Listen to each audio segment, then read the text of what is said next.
안녕하세요. 반갑습니다. 교회개혁실천연대 이현주 사무국장입니다. 교회개혁실천연대는 2004년부터 교단총회 참관 활동을 해왔습니다. 주요 교단의 교단총회 현장을 참관하면서 교단총회가 건강하고 또 건설적인 발전을 돕기 위해서 회의를 모니터링하고 또 이를 분석하며 결과를 발표해 왔습니다. 또한 바른 총회가 될 수 있기 위해서 실질적인 대안을 마련하고 제안해 왔습니다. 올해 교단총회는 코로나19로 인해서 일정이 축소되었고 회의 방식도 변경되었습니다. 개혁연대는 정상적인 일정으로 진행되지 못하는 이번 총회가 주요 사안들을 결정하지 못하고 또 간과될 우려를 가지고 있습니다. 총회에서 반드시 다루어야 할 사안을 담아 2020 교단총회에 드리는 우리의 제안을 이미 각 교단총회에 발송했습니다. 개혁연대는 이 제안을 바탕으로 이번 교단총회 참관 활동을 실시하고 총회 후에 결과물을 정리해서 여러분들에게 또 알려드리고자 합니다. 오늘 이 시간은 저희가 각 교단총회에 어떤 제안을 드렸는지 여러분들에게 알려드리고자 합니다. 2020 교단총회에 드리는 우리의 제안은 다음과 같습니다. 먼저 총회는 민주적인 의사결정 구조를 위한 다양한 참여의 구조를 만들어야 합니다. 총회의 직무는 소속된 교회 및 치리회의 모든 업무를 총괄하는 것입니다. 또한 소속된 교회 및 하급 치리회에서 제출한 문의, 헌의, 청원, 소송, 상고를 접수하고 처리하죠. 이로써 개교회가 분열하고 갈등을 가지는 것을 관리하고 조정합니다. 또한 성결의 덕을 세우며 각 교회가 서로 신뢰하도록 돕는 일을 총회가 하고 있습니다. 하지만 성도의 일상과 교회의 현장을 배제하고 특정 세대, 특정 성별로 구성된 이익 집단으로 변질한 거대 총회의 등장에 저희는 안타까운 마음을 금할 수 없습니다. 소속된 교회와 성도들의 현장의 소리를 담아내는 헌의안들은 찾아보기 힘들고 변화와 변혁에 대한 헌의안들은 좀처럼 가결되지 못하고 있습니다. 자신들이 만들어낸 법과 규칙들을 무시하는 오늘의 총회의 모습에 저희들은 탄식함이 그치지 않습니다. 특히나 의사결정 과정에 있어서 다양한 계층이 참여하지 못함으로써 민주성이 희생되고 있는 오늘의 현실이 안타깝기만 합니다. 최고의 의결기구이며 막대한 권한과 책임이 있는 총회가 누구의 시선과 목소리에 관심이 있는지 자문해야 합니다.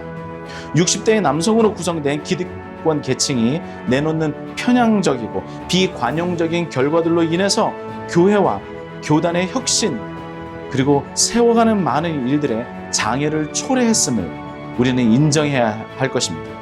소속된 교회와 성도의 다양하고 다른 의견들이 충분하게 논의될 수 있는 환경이 보장되어야만 합니다. 그래야 폐쇄적인 총회에 대한 불신을 불식시키고 날로 더 발전해 나갈 수 있을 것입니다. 올해 여의치 않은 상황 가운데 있습니다.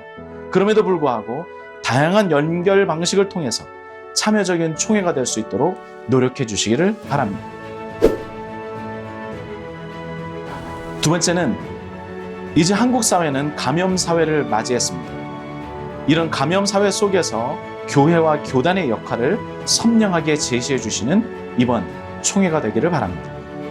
21세기를 들어서면서 인류는 새롭고 다양한 감염병의 위협에 노출되었습니다. 우리나라도 이런 위협에서 벗어날 수 없습니다. 인간 활동으로 인한 생태계 파괴와 기후 위기는 바이러스의 지속적인 발생 그리고 재출현의 원인이 되고 이로 인한 감염 사회가 앞으로도 지속적일 수밖에 없다는 견해가 지지를 받고 있습니다. 이런 때에 생태, 환경, 기후 위기 그리고 감염 사회 속에서의 교회의 역할과 교단의 지향점에 대한 실제적인 대안을 제시하는 이번 교단 총회가 되기를 기대합니다. 감염 사회 속에서 교회의 대응과 전략이 탁상의 담론으로 머뭇거릴 때 교회는 시민의 건강을 위협하는 존재가 되었습니다. 교회를 향한 시민사회의 목소리는 이제 거부감을 넘어서 혐오에 가까운 지경에 이르렀습니다. 교회에 대한 불신이 커지면서 교회를 떠나는 사람이 늘어나고 있습니다. 이런 시기에 교단 총회에서 긍정적인 성찰적 메시지가 나오지 않는다면 이제 코로나 이후의 상황에서도 기독교는 심각한 위기를 맞이할 수밖에 없습니다. 교회는 바이러스로 인한 생명의 위협을 외면하지 않고 시민사회와 함께 공유, 협력을 통해서 감염사회를 맞이하고 이를 극복하는 적극적인 대안을 제시해야만 합니다. 교회는 보편적인 공공성을 추구하는 것에 그 의의가 있습니다. 교회는 세상의 빛과 소금입니다.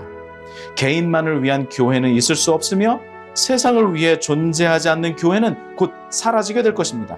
감염사회를 맞이하면서 시민사회와 더불어 공공의 책임을 다하는 교회와 교단이 되도록 결단하는 근본 총회가 되기를 간절히 바랍니다.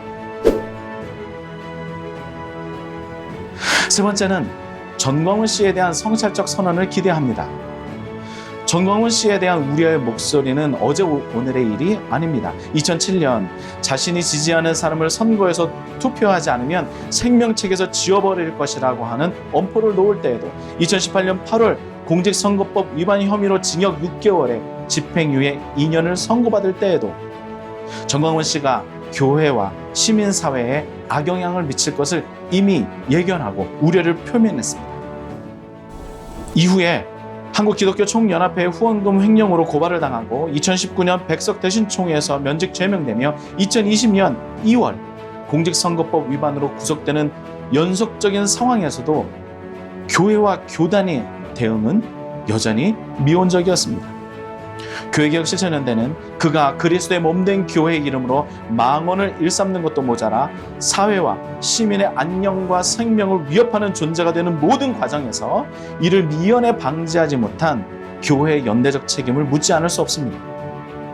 신앙을 가장한 폭력적이고 비이성적인 집단이 기생하여 자라도록 숙주 역할을 해준 교회와 교단의 깊은 반성을 요청합니다. 지난 2020년 2월 8개 교단 이단 대책위원장 협의회가 이끌어낸 결과를 저희는 환영합니다. 근본 총회에서 이를 토대로 전광훈 씨에 대한 분명한 결정이 있어야만 합니다. 이단으로서 이야기하고 더 이상 교류하지 않도록 분명하게 자신의 입장을 표명하는 근본 총회가 되기를 간절히 바랍니다.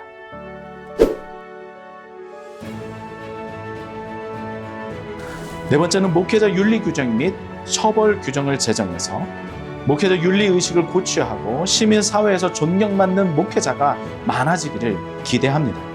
우리는 오랫동안 갈등의 원인이 되었던 명성교회 불법 세습 사태와 신앙 성숙이라는 이름으로 인권이 유린되었던 빛과 진리 교회 사태를 경험했습니다. 목회자의 추모는 점점 더 악해지는 반면 이를 막아내고 회복하기 위한 교단의 노력은 여전히 미비합니다. 하나님 나라의 가치를 세우고 전하며 성도를 바르게 세우는 일을 하는 목회자에게 높은 윤리 의식이 요청되는 것은 당연합니다. 그럼에도 불구하고 교회의 독점적 권력을 누리는 목회자의 윤리 의식이 시민사회의 기본에도 못 미친다는 것은 매우 안타깝습니다. 목회자 윤리 규정조차 만들지 않고 성경으로 가한 줄 안다라고 자신하던 교단에서 인권이 유린당하는 일이 있었습니다. 법을 제정했지만 법을 지키지 않을 때 처벌할 규정이 없어서 수년간 갈등과 반목을 일삼는 일이 오늘 우리 가운데 있습니다. 이제 목회자에 대한 불신을 걷어내고 스스로 변혁하는 계기를 삼는 근본 총회가 되기를 기대합니다. 개혁의 대상이 아니라 개혁과 변화의 주체가 되는 총회, 그런 목회자가 되길 바랍니다. 성도들뿐만 아니라 시민사회에 이르기까지 하나님 나라로 이끌어가는 이정표 역할을 잘 감당하는 목회자로 거듭나고 그런 목회자를 지지하고 세워가는 총회가 되기를 간절히 바랍니다. 이를 위해 목회자 윤리 규정 및 처벌 규정을 제정 및 강화하시기 바랍니다. 금번 2020년 총회는 매우 어렵습니다. 짧은 기간 동안 온라인으로 회의를 해야 하는 여러 가지 어려움 가운데 있을 겁니다. 그럼에도 불구하고 총회가 해야 할 역할, 총회가 결정해야 할 역할, 하나님의 정의와 공평을 잘 이루어가야 하는 총회의 역할을 잘 해주시기 바랍니다. 끝으로 근본 총회를 또 많은 성도들이 함께 지켜보면서 그들만의 총회가 되지 않도록, 그들만의 리그가 되지 않도록 함께 견제해가는 우리 모두가 되기를 간절히 바랍니다.